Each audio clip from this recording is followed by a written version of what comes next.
हो, संस्कार आरंभ करें। देवी मैना, अपने नाती को बुलाइए जिससे हम विधि प्रारंभ कर सकें।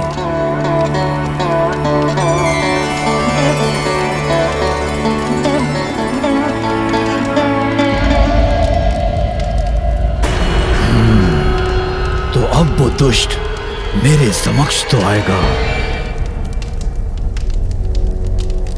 ये इतना समय क्यों लग रहा है इस विधि में?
स्पष्ट नहीं देख पा रहा हूं उस बालक को मैं।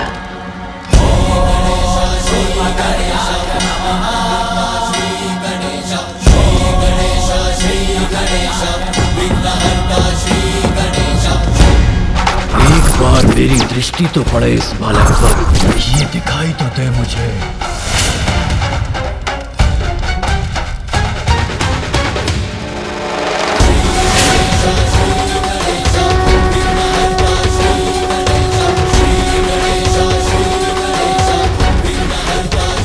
ये है वो बालक, ये तो इतना छोटा और दुर्बल है।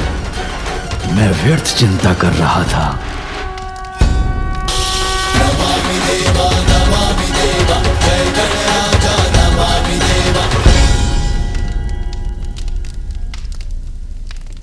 सभी देवता है यहाँ, आप सभी को मेरा प्रणाम। कल्याण हो।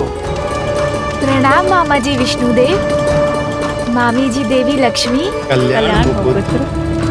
फूफा जी ब्रह्मदेव, बुआ जी देवी सरस्वती, आपको भी प्रणाम। आप सभी अतिथिगण यहाँ मुझे आशीर्वाद देने आए, ये मेरा परम सौभाग्य है। देवराज इंद्र भी है, आपको भी मेरा प्रणाम। जैसे पुष्प की सुंदरता कोई हर नहीं सकता, वैसे ही कांटों को कोई सुंदरता कैसे दे सकता है? व्यर्थ ही हो रहा है ये आयोजन। बालक और उनके माता पिता अपना स्थान ग्रहण करेंगे।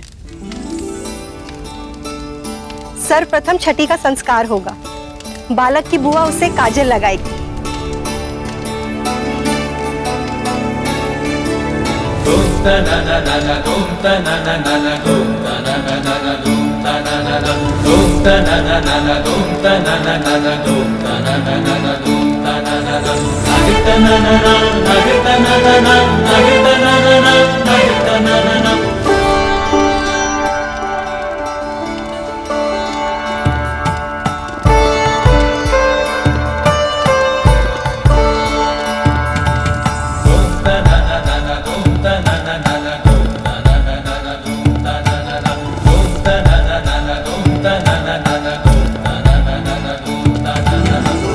अब बालक का नामकरण होगा।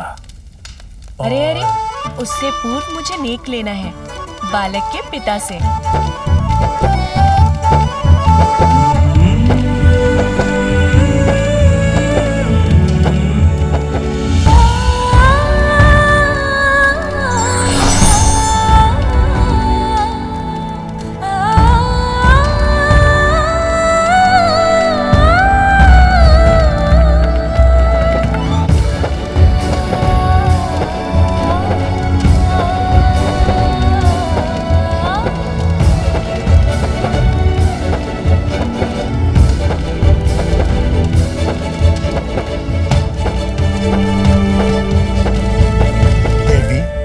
क्या अब हम नामकरण की विधि प्रारंभ कर सकते हैं?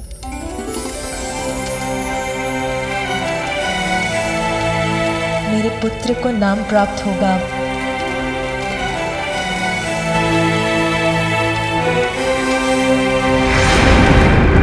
ओम अग्नये स्वाहा, ओम अग्नये स्वाहा, ओम अग्नये स्वाहा, ओम प्रजापतये स्वाहा, ओम प्रजापतये स्वाहा, ओम प्रजापतये स्वाहा, ओम भूरग्नये स्वाहा, ओम भूरग्नये स्वाहा, ओम भूरग्नये स्वाहा।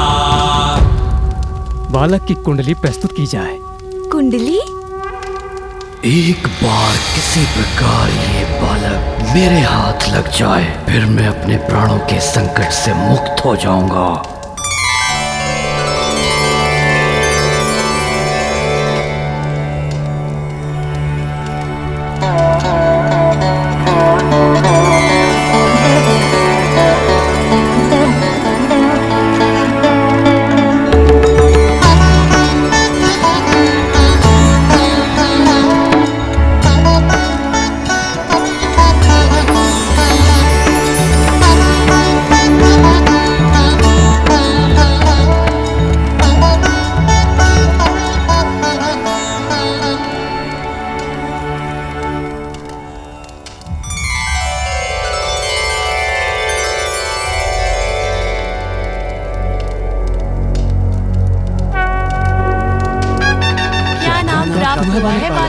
क्या नाम दिया गया उसे?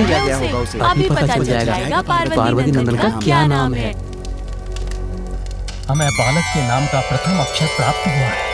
अब ब्रह्मदेव वो अक्षर देवी सरस्वती को बताएंगे।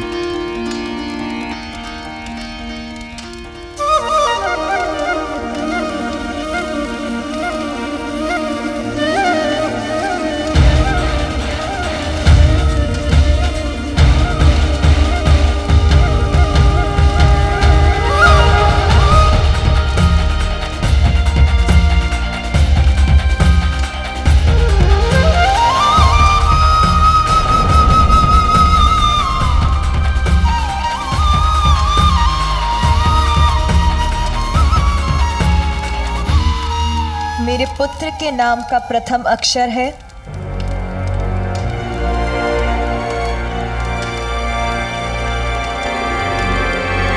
ग। ग ग ग अक्षर है ग। ग निकला है। ग से नाम प्रारंभ होगा।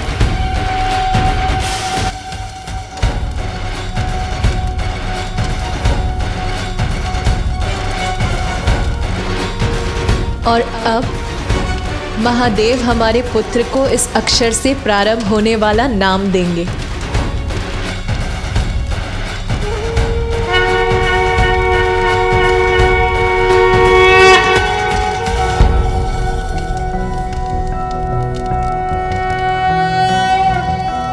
कोसिकत मोसिकस्यासि को नामासि यस्य ते नामा मन्महीयं त्वा सोमेनाति त्रिपाम् भूर्भुवस्वः सुप्रजा प्रजाभिः स्यातं सुवीरो वीरः सुपोषपोषः।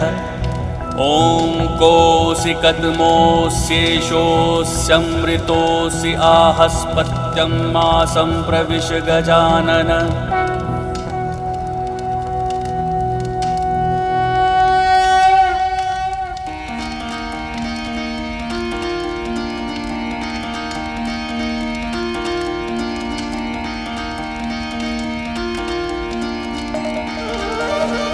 गजानन गजानन गजानन गजानन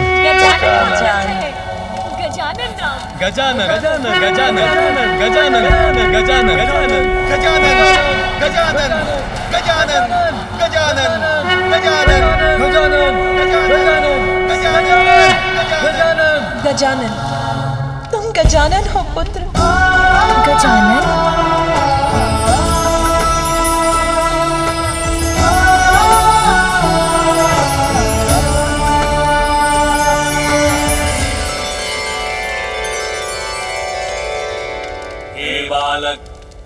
आयुष्मान वर्चस्वी तेजस्वी श्रीमान भूया।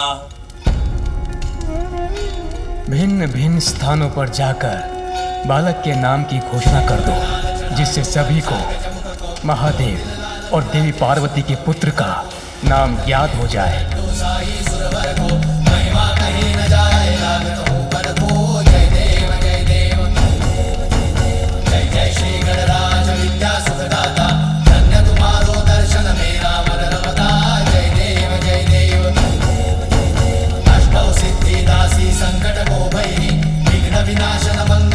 आप सबको मेरा प्रणाम।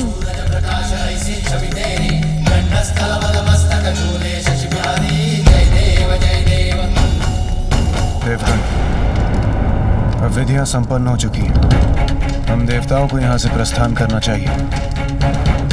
अब यहाँ रहकर कोई लाभ नहीं है।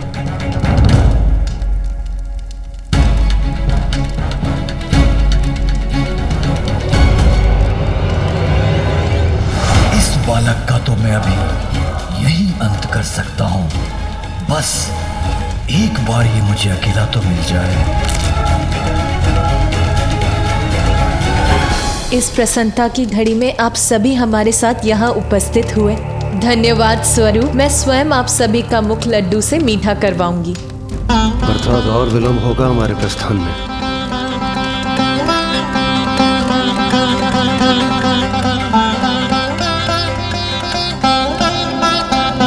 लड्डू, बहुत सुंदर नाम मिला है बालक को। हाँ, गजानन को सुनने में भी कितना अच्छा है। मुख तो अवश्य मीठा होना चाहिए। इतने आनंद की बात जो है, आज है इतने आनंद का अवसर। भूख के कारण मेरा उदर अब ऐसी ध्वनि उत्पन्न कर रहा है। मुझे भोजन चाहिए माँ। माँ किधर गई?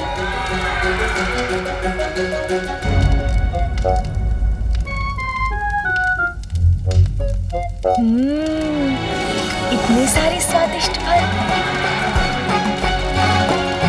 इन्हें ही खा लेता हूँ।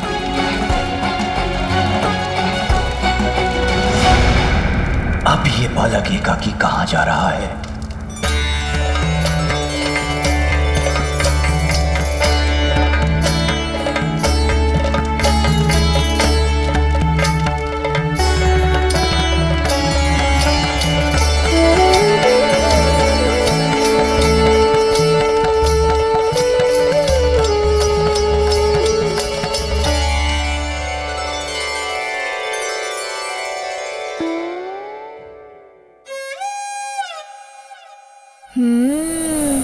अब मैं इन्हें खाऊंगा।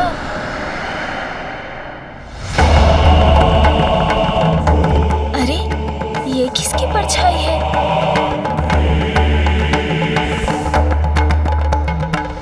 हर्षोल्लास के इस वातावरण में आप हमें मत भूल जाइएगा। गजानन को नाम मिलने की प्रसन्नता में हमारा मुख भी मीठा करवाइए। यहाँ से शीघ्रता से जाना चाहता हूँ। ये देवी सची को समझ में नहीं आ रहा है क्या?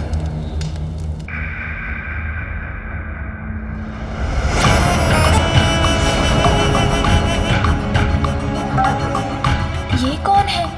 मुखमंडल सौम्य है, किंतु नेत्र ऐसे है जैसे ज्वाला धधक रही हो उनमें। जो भी है विचित्र हैं। विचित्र गजमुख बालक है ये, इसीलिए दुर्बल ही होगा। महादेव और देवी पार्वती का दूसरा पुत्र तुम्हारा काल बनकर प्रकट होगा। आप तुच्छ बालक से भयभीत होकर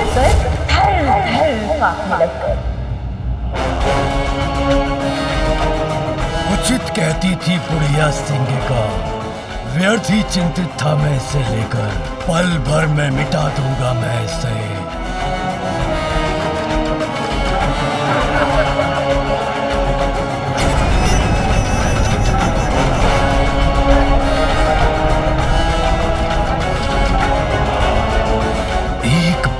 किसी प्रकार ये बालक मेरे हाथ लग जाए, फिर मैं अपने प्राणों के संकट से मुक्त हो जाऊंगा।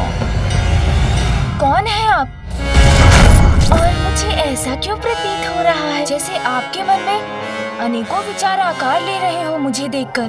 तुम्हारी मृत्यु हो मैं, ये तुम्हें अभी ज्ञात हो ही जाएगा, किंतु उसके पूर्व तुम्हें यहाँ से हटाने का उपाय ढूंढना होगा मुझे।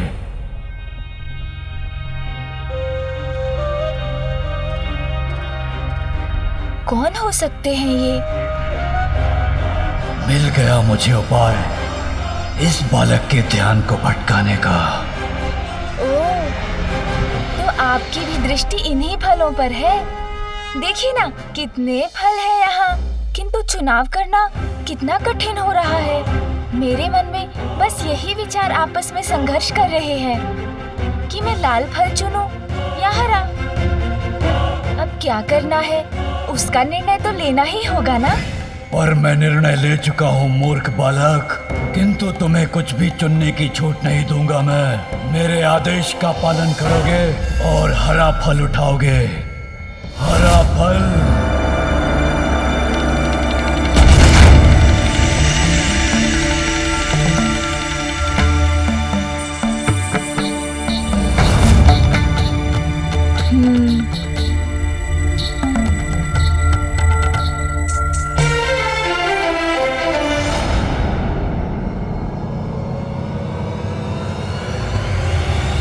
बनोगे तुम मेरे जीवन में। नहीं बालक, इसका तो एक ही परिणाम है, मेरे हाथों तुम्हारी मृत्यु। चलो उठाओ हरा फल और चलो मेरे साथ। उठाओ शीघ्र।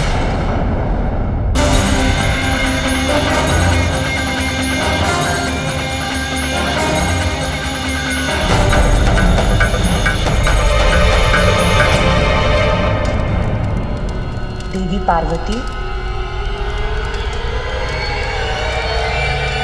किसका स्वर था ये? किसने पुकारा मुझे? देवी वजनी, शनिदेव।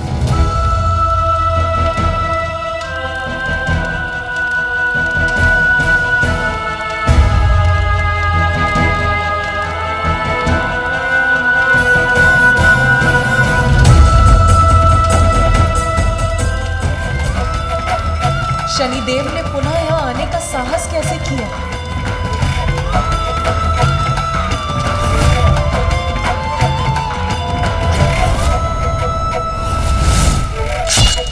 ठहर जाइए, किसी को भी भीतर जाने की अनुमति नहीं है।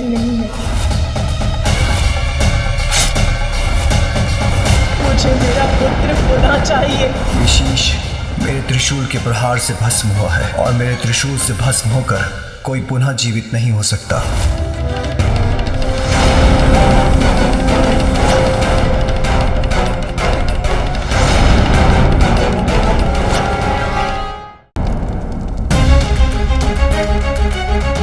संकोच का कोई स्थान नहीं है। अब तुम्हें वही फल उठाना होगा जिसका चयन मैं कर चुका हूँ। उठाओ हरा फल, उठाओ बालक।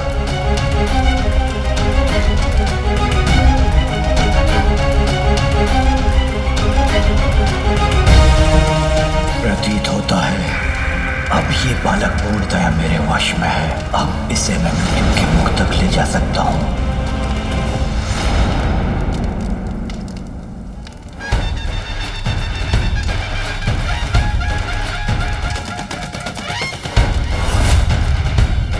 किंतु आपने तो मुझे बताया ही नहीं कि आप कौन हैं। ये तो मुझसे प्रश्न पूछ रहा है, अर्थात इसका मन मेरे नियंत्रण में नहीं। अच्छा बताइए ना, आप तो अवश्य मेरे नामकरण के उत्सव में भाग लेने आए होंगे, है ना? आपके यहाँ आने के लिए धन्यवाद। देखिए ना, मैंने तो अपना फल चुन लिया, किंतु उसका क्या लाभ? किंतु जब तक मुझे माँ अनुमति नहीं देती, तब तक मैं कैसे कुछ खा सकता हूँ?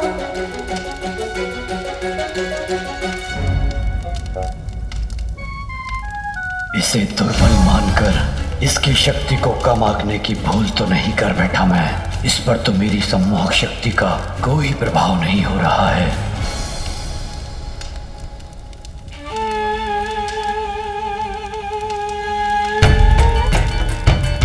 माता मुझसे बहुत बड़ी भूल हुई थी, मुझे क्षमा कर दीजिए।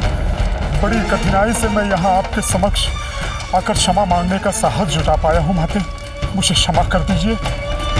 आपने तो मुझे उसी रात्रि दंडित कर दिया था माते, जिसके कारण आज तक मेरा पाप पीड़ा से ग्रस्त रहता है। माता है आप, और माता का हृदय तो अत्यंत विशाल होता है, अपनी संतान की अनेक भूलों को भी क्षमा कर देता है। तो आज अपने पुत्र के नामकरण संस्कार के दिवस क्या आप मुझे क्षमादान नहीं देंगी माते?